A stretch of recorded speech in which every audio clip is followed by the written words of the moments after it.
Ludus, Vulpes. Say hello. I'm going to. Welcome to Ludus Vulpes. My name's Kirsty. I'm Phil. And you join us as we run through the good, the bad, and the ugly of Crystal Palace. This little monster. It's not a monster. No, it's beautiful. It's gorgeous. It's a bit late. 2019 release. Well, In Crystal Palace, you are putting on the World's Fair, the first ever World's Fair, and you are collecting inventors and patents. contraptions. You're bringing money in, you're paying visitors in, and you're promoting the event, and with the ambition of putting on the best possible show you can. However, It's going to be tricky. However, you have no cash. no one's willing to give you any money. Yeah. No, it's real. You have no cash, no resources. You just have to make it up as you go along. Shall we figure out how we're going to play this game and come down to the table? All right, come and join us. We're going down here. Get us out of the way.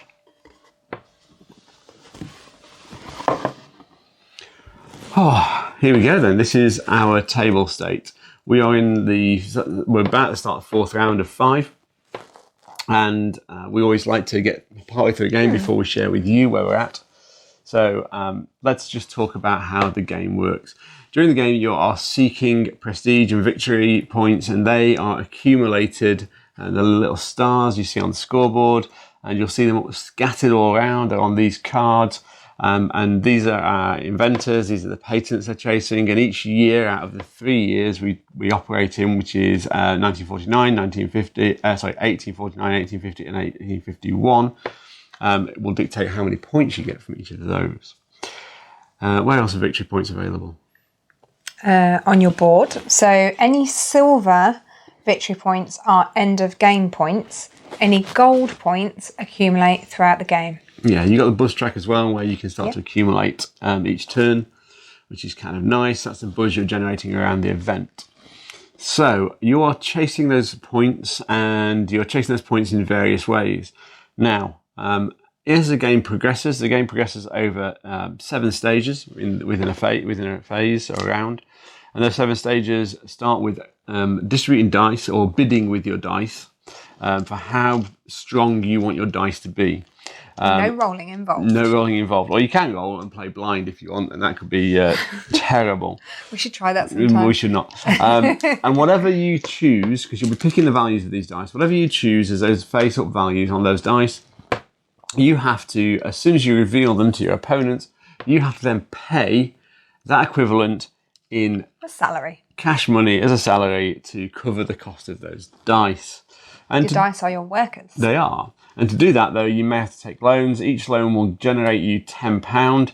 And as you take a loan, you'll flip it, and it will tell you what negative victory points that loan is worth.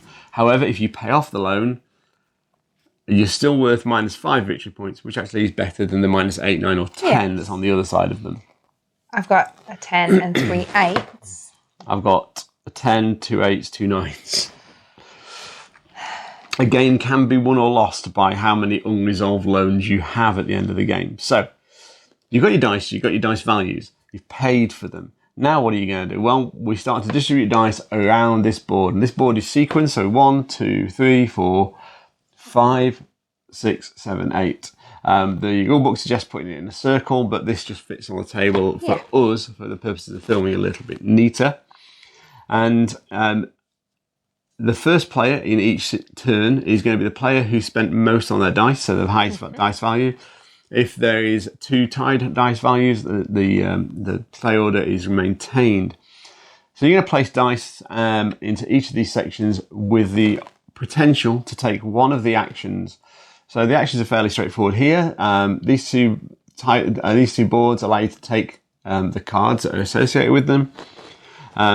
And it's the same as you go around. These 2 boards allow you to take the tiles associated with them. And then we get a little bit slightly different. The Westminster board allows you to basically increase your influence and with your inventors, and that decreases how much you have to pay them, which is nice because they're going to get expensive after a while. Mm-hmm. And then we've got the London Times, which is how you generate a lot of buzz. You get your stuff out in the paper, and suddenly you race up that buzz track. There's the Port of London, which allows you to gain extra dice and resources, agent fees. Yeah, and sending your sinister agents out into the black market, which I'll talk about in a moment. And then finally, Waterloo Station, where you basically go to grab some light bulbs and trigger some income. Yep. You go and collect your inventors from there, I believe. Yeah. So, how does the game work? So, yes, you place your dice. As you can see, there are 4 dice placement slots in these. There's always one more dice placement slot than those action slots. So, if you're not careful, you can end up getting ousted and having a 0 action. The dice doesn't actually get to generate an action. It's worth noting that the current setup is for 2 to 3 players. That is true. However, it does go up to 5 players, and the boards flip over, and you can accept 4 to 5 players on the other side. Correct. So, at this stage, we are putting out our dice to try and get some stuff. Now, in collecting that stuff, whatever that stuff might be, one person might end up missing out because there's one more dice placement space than there is action space. Here, for example. So no matter what order dice are placed here, the highest value dice will always be the first dice to take the action. So that's kind of interesting. Yeah. So if you put if I put a 3 and a 4 here, and then Kirsty goes, you know what, I really want to go there. Yeah, so Kirsty will get to choose from this selection of faces first. And that is consistent around the board. So what do you get from each location? Well, the patents, you get to take them down and they stay unmade. They're just signed up patents until you pay the price. Over here, you basically get income of a sort. So you'll gain some resources, you'll gain some buzz. You might get something with this little 6 flag on, which means whenever you get to phase 6, you get to take extra income. Here, this increases your actual income and gives you some victory points at the Bank of England. Track here. And the income track maxes at 12 and goes down to 0. 0 is going to cost you victory points. You don't want to be there. Westminster, already mentioned it. You get an immediate reward as you progress your little piece up there. But it also reduces the cost of these inventors, which is what we'll come to next. The inventors, there are some benefits there. As you take an inventor, you've got to pay the cost. So this one will cost me a cog and a light bulb. This one will cost me 2 cash. This one will cost me 3 cash. And I'll immediately get the benefits below. And depending on what year I'm in, I'll get some victory points as well. And then we go to the London Times, where you will resolve based on, there are about 4 of these tiles and they're all decided. You'll increase your buzz on the buzz track based on certain game state conditions. Port of London, you will then play some agents to the black market or to go and fetch you some more ticket sales. You'll take 2 cogs, which are a resource within the game. You'll take an extra dice. You start the game with 4 dice. You can go up to 6 dice, so you can take an extra dice there. Or you can lock a dice out of your game, just here, to take some victory points as well. And then Waterloo Station. You get tickets for that. Yeah. There are only 3 dice that can ever be positioned there. Waterloo Station. At Waterloo Station, you get some opportunity for light bulbs. You get to trigger this black market. And you get to potentially take some extra buzz as well. So that's how that's going to work.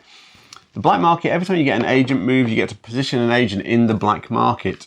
If this agent's column ever fills, those workers go back to their people and that person who placed the last one will keep theirs there. You fill up by turn. An agent move can also move one of your agents up to the next available space. Or on this board, it can slide you up based on your game state conditions and victory points at the end of the game. So that's the dice positioning, and that's also then taking those actions. At phase 6, you get the black market phase, and you get to take income, anything that's positioned on the black market, and then you just cry because you have no money, which is fairly normal for this game. So after you've taken the dice actions, you then get to resolve, you get to basically pay for your inventors, and that depends on where you are on this track, how much you're going to spend. You then also get to take any actions that are associated with those inventors, which can be quite useful. You're then going to look at any inventions in phase 5, and you've got blueprints that you can then flip over to constructed devices, and that will score you victory points and other benefits. Then you move into phase 6. Phase 6 is where you take income. You do it in a specific order. You take your income. After you've taken your income, you then reduce your income by 3. And then you take any black market benefits you may have got. And then you look at the buzz track and look at where you may have positioned these discs. So in this game, every time we go to the buzz track, phase 6, I will be getting 8 victory points. So that's quite a nice way of accumulating victory points during the game. And then finally, we're going to phase 7, which is the reset phase. So this board slides down, one worker drops off the end. These cards get reset, all of these tiles get reset, and then you're ready to start again. I don't think I mentioned the Bank of England. The Bank of England just boosts your income and gives you victory points. So there you go. As you play through the game, what you'll discover is that resources are tight, money's tight. You may need to take multiple loans. I've got 6 and Kirsty's got 5 at the moment. Or no, I've got 5 and Kirsty's got 4, one less than me. This game might well be won on who gets to turn as many of those over, because they go from worth -8 to -5 or -9 to -5. So whoever resolves most of those by the end of this game might actually just be the winner. And that, in a nutshell, is how the game works. If you want a better rule explanation, have a read of the rulebook, because it's fantastic. It's actually well laid out and quite clear. There's also a strategy guide coming out very shortly on this game. Apparently. Okay, so Kirsty, let's move on. So this is the game. This is our current game state. Let's do some goods, the bads, and the uglies. What are your goods?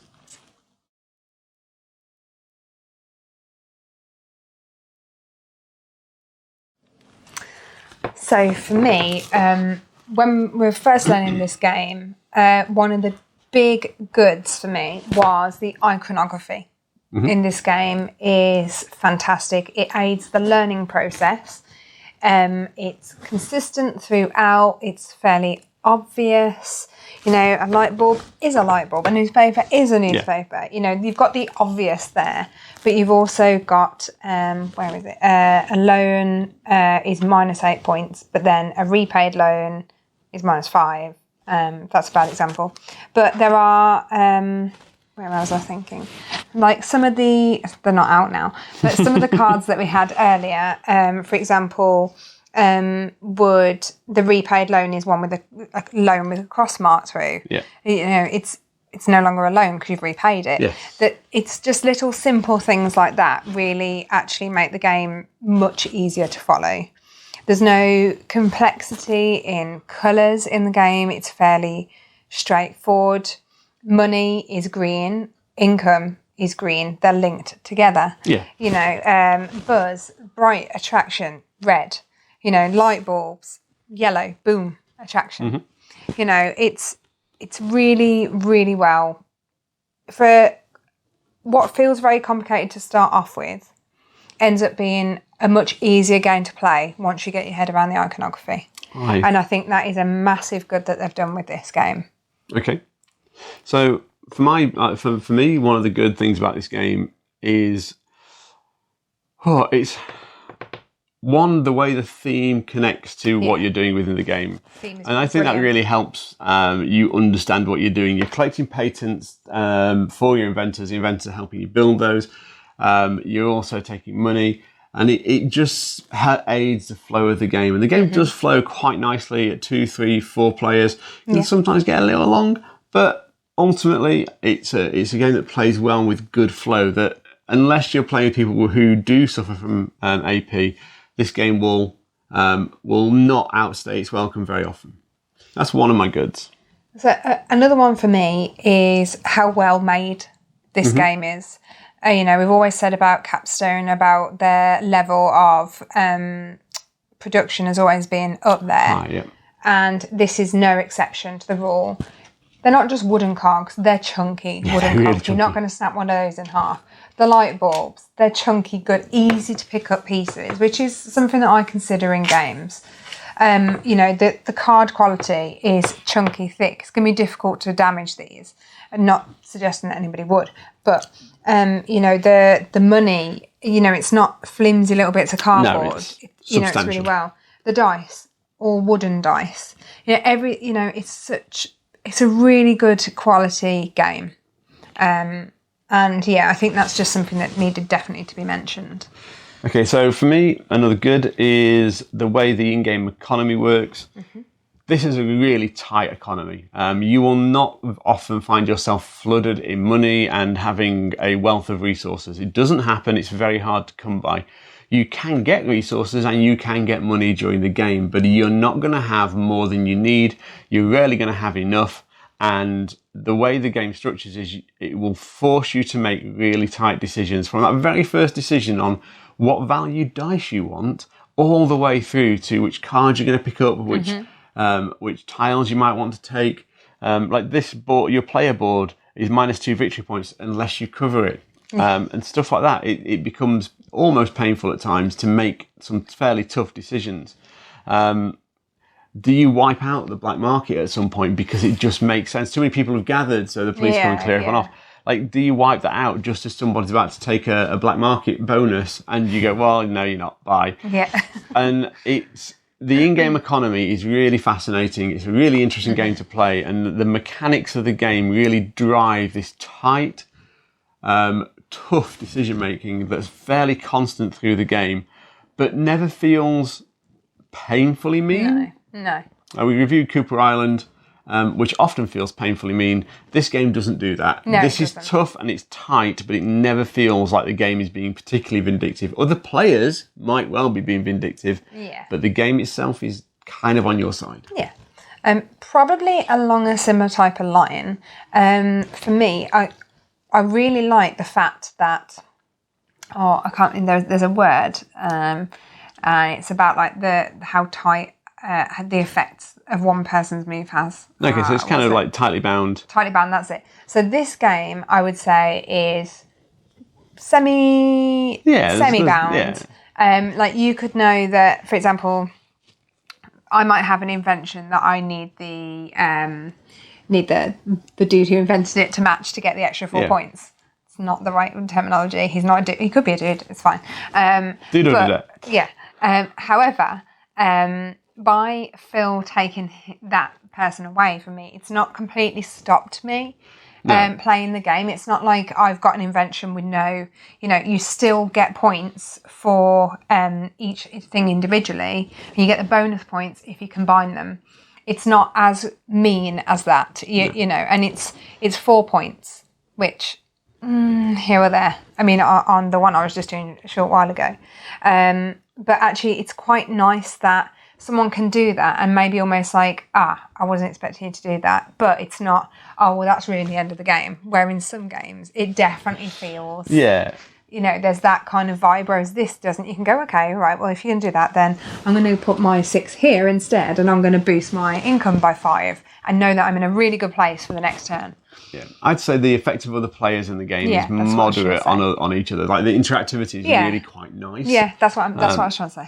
But it doesn't, like, if I take something from here, it doesn't change all the game state. It doesn't ruin every plan I've ever had. It just says, okay, that's going to cause you a bit of a problem. The other one that causes you a bit of a problem is like you put a dice in somewhere, you really want action, someone else put a dice in there, and then Kirsty comes and puts another dice in there, and you're like, well, I'm not going to get a tile now because she's just done me over. I don't do it intentionally. But actually, it's quite nice. It's a level of interaction. There's a little bit of meanness, but you have to pay for the privilege as well. It costs you 2 to put a dice in the final space. So you pay for that privilege a little bit. And it's interesting to play a game that, if you want to be mean, it's going to cost you. And that's you that need to makes have it okay. a lot of excess cash to be evil, McEvil. So for me, that's a good for me. The way that you gently bounce off each other during the game, I think that's quite nice because it never feels too harsh.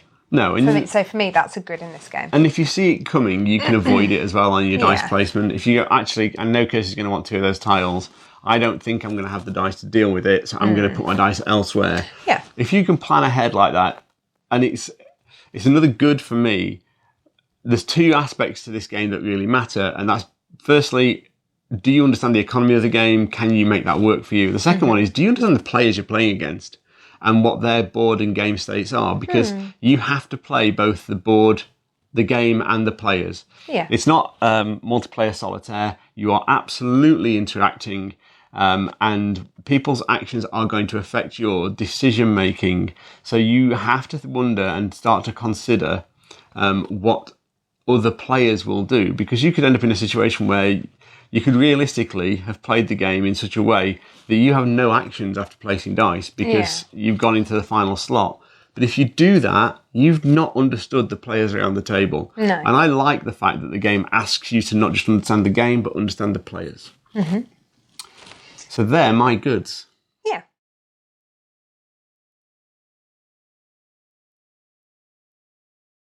There is a bad that I have in this game, and technically it's not related to the game, but it is related to the game. And for me, this is how little buzz, see what I did there? How little buzz there is about this game.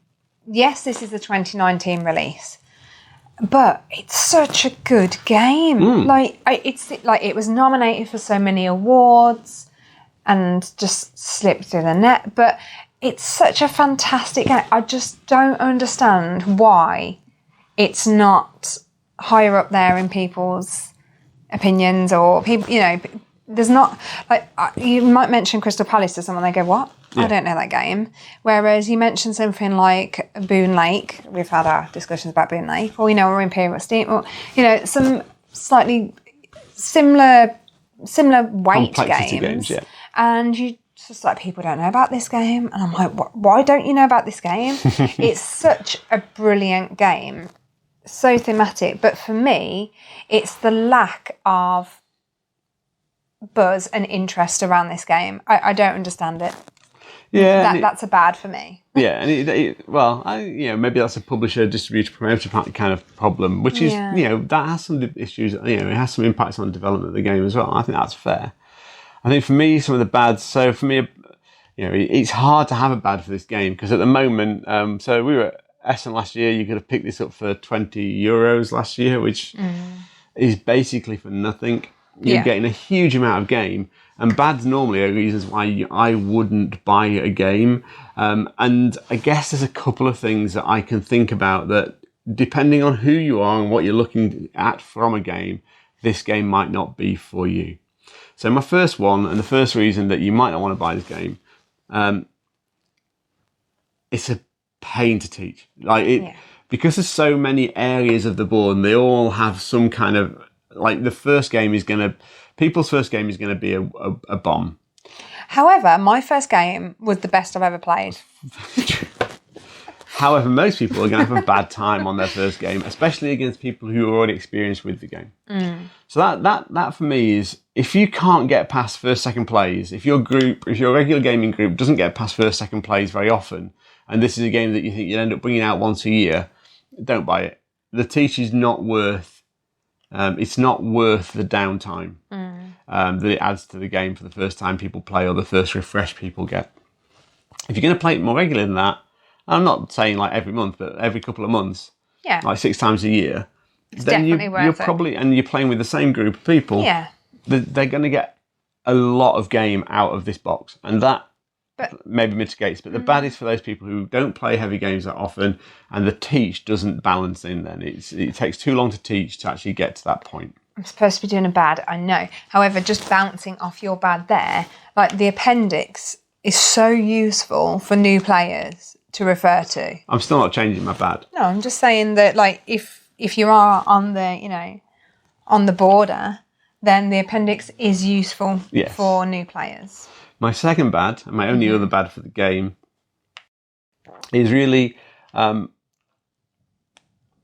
it does feel like some of the game is underdeveloped a little bit. Oh, that was going to be my ugly. They are mainly, the details of that will be my uglies, but actually there are certain aspects of the game that feel underdeveloped, and certain things don't give the reward that I think we both feel they should. Yeah. And that makes it, someone's committed to doing something within the game and they don't get an appropriate reward, that feels bad. And to me, that's fine, because over the course of a couple of plays, I'll spot them and I won't worry about them too much. But if people don't spot them and keep doing those same things again and again and again, they're not going to enjoy this game. So that's my two bads. There's maybe a slight underdevelopment of this game would be, and that is a hint. It's not this game will get my recommendation. So I did play a game recently, 2 days ago, of this, And I went for the route of, bearing in mind it's the Crystal Palace and it's the amazing fair and inventions and inventors, I went down the route of buying as little patents as possible with as little inventors as possible. You can't do it. You cannot win the game. Yeah, you need to buy that. some You stuff. need inventions and inventors to be able to... you need to be able to put a show on. Yeah, to be able to exhibit at the fair. So for anyone wondering out there, that route doesn't work. I learnt the hard way. So they're my bads. Any more bads from you, or are we moving on? No, I think I'm happy to go to uglies. Okay, so let's talk about our uglies. Do you want to go first?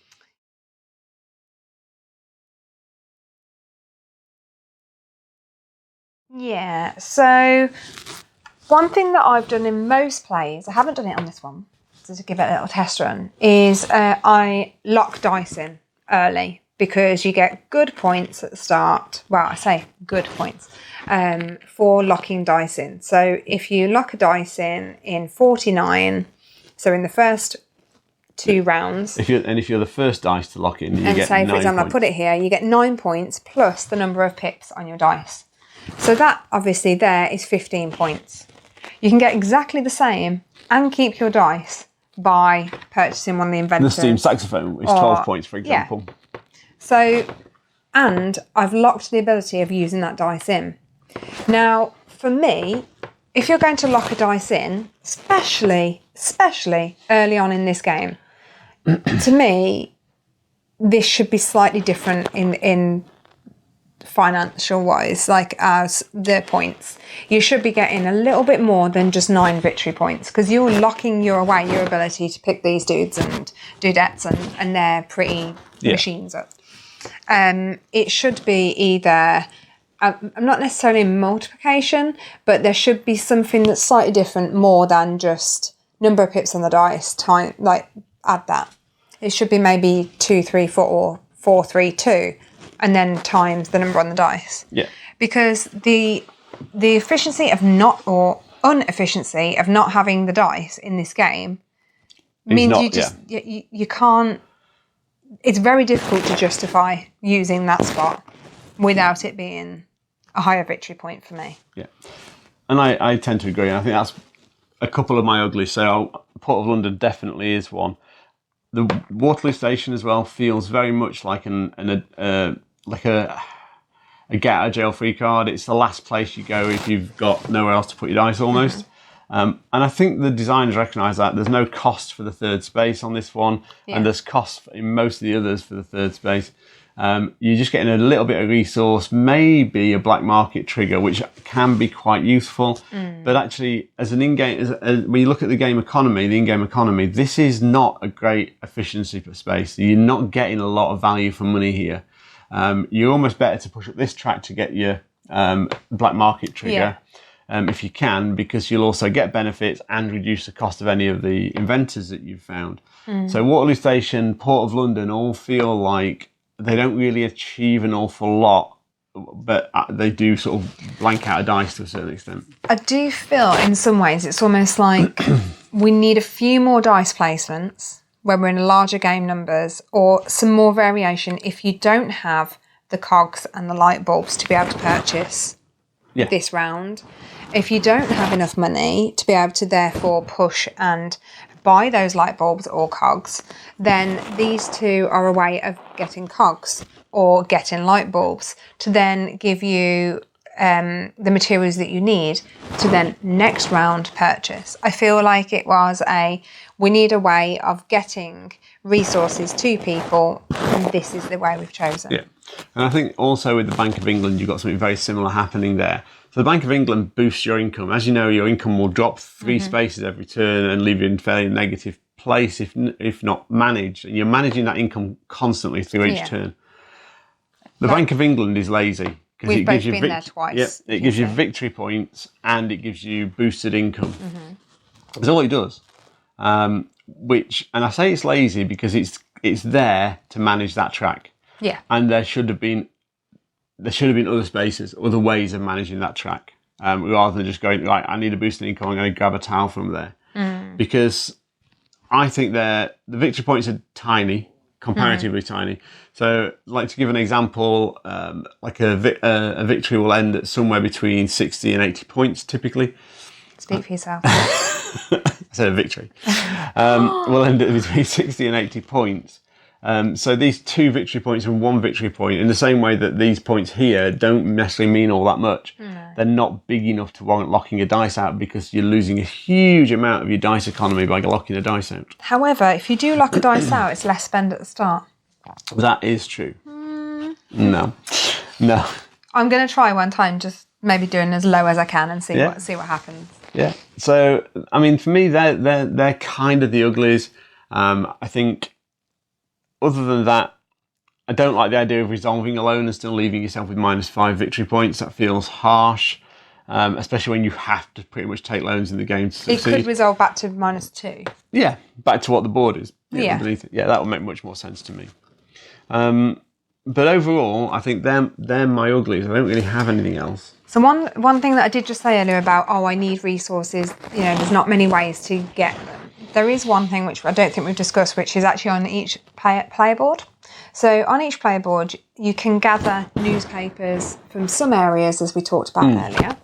And then you can spend those newspapers to gain certain resources. So you can spend 4 to gain a dice, 3 to gain an income boost, 2 to gain a cog, and 1 to gain money.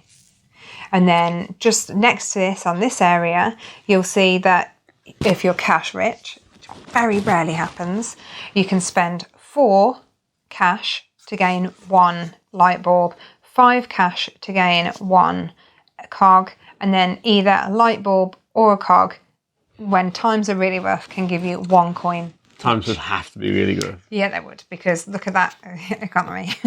It's very expensive. But it's just worth noting that there are other ways to gain resources other than what we just mentioned there. So, final thoughts on Crystal Palace.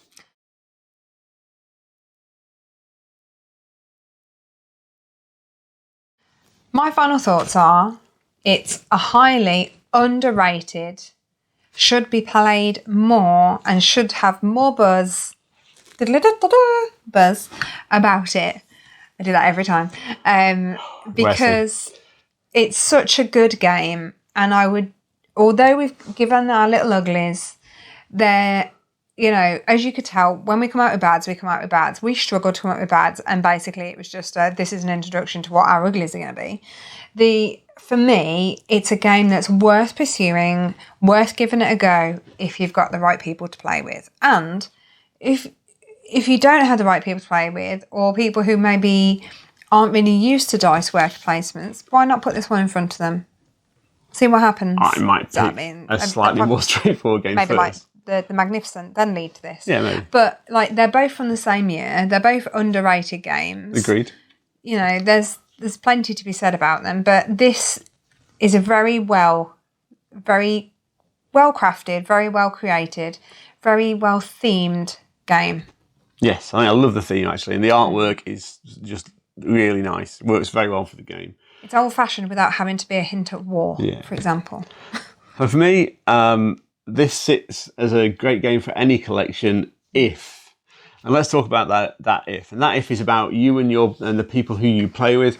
If you like games that have got really tight economies, that you will gain progressively more understanding and your group will get better at playing together, this is a really good game for you, especially if you like dice worker placement and a bit of card-driven stuff in the game as well. This is a game that will work really well. If you don't like really tight economies, if you don't like that sort of head-butty type interaction that happens quite a lot in this game, then this game probably isn't for you and your group. And if you play it regularly, introducing new players to this game is going to be tricky because they're probably going to have a bit of a bumpy ride on their first game. I think so. I think in general. So I think there's some real challenges for me about the game. But actually, overall, I wouldn't want to not be able to play this game. I think it's a fantastic game. I think there's a lot going on. And they've recently released, or I don't know if it's recently, but they have released a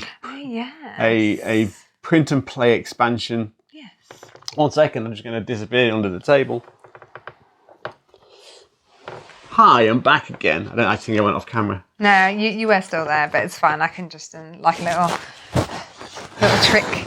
Made you disappear and come back again. So this is the print and play expansion. It's a series of cards that replace the newspaper track, which the newspaper track the one I've just mentioned. is probably one of the aspects of the game where you'll do a couple of things. First and foremost, you'll probably get an extra dice there. Then you'll use it to boost income if you need to, and if you're desperate, you'll gain cogs. But I got it for cogs earlier, and it saved me having to spend 10. So basically, I could have spent 10 hard cash money to get 2 cogs, or spent my 4 newspapers for 2 cogs. At that stage of the game, I knew what I was doing, and it certainly wasn't cash money. Okay, so these cards replace the newspaper track. Boom. Not all of them. And each time you would gain a paper on the board, you gain a card instead. You can have a maximum of 6 cards in your hand, but at any point you can discard 1 card for 1 cash. Quite nice. Each of the cards have 2 actions, and those actions can be activated when placing a dice into one of the dice slots. When you activate one of the cards, you get the opportunity to take both actions. Some actions have got like a location, so this one gives me 2 income for losing 3 buzz, but it also then allows me to get rid of a loan, a paid off loan, totally. Each repaid loan will get me $1, but I have to have put a dice in the patent office. Yeah. And so these cards can give you a nice boost. They don't fundamentally change the game. They just restructure how you think about the game a little bit. Yeah. But it's a really nice addition if people didn't know it existed. It's a really nice little expansion that actually just lifts the game again and just adds another point of decision. There's a lot of variability in the game in the respect that you have the multiple options with the London Times is what creates the buzz. There's also the different variability with the Bank of England tiles that come up. There's the variability of the benefits on the buzz track. There's the variability of the about 10 different boards. Yep. So every single board is double-sided and you have the different goals that each country is aiming for, etc. There's so many different ways of changing things, like the likelihood of the same people coming out all the time, and the same with the inventions. Those newspapers, again, just give it another add of more variability. So don't worry about this game becoming something that's going to just go stale after like 10 plays. It really won't. It won't. There's so many options, and you can do so, like I said, if you really want to play hard, try and do it without any patents or debts. You can't. You can't do it. You can't do it. I would happily recommend this game to any people who like tight economies where the interactivity between players is relatively high for a Euro game. This is a really great game for you to pick up. Yeah, and someone who wants a very highly themed game that's just beautiful, this is definitely one for you. If you've enjoyed this video, please like and subscribe. We really appreciate your time and effort. We're also on Facebook, Instagram and Twitter. Just search for Ludus Vulpes. Thank you all for your time today. Thanks everyone. Bye-bye. See you soon.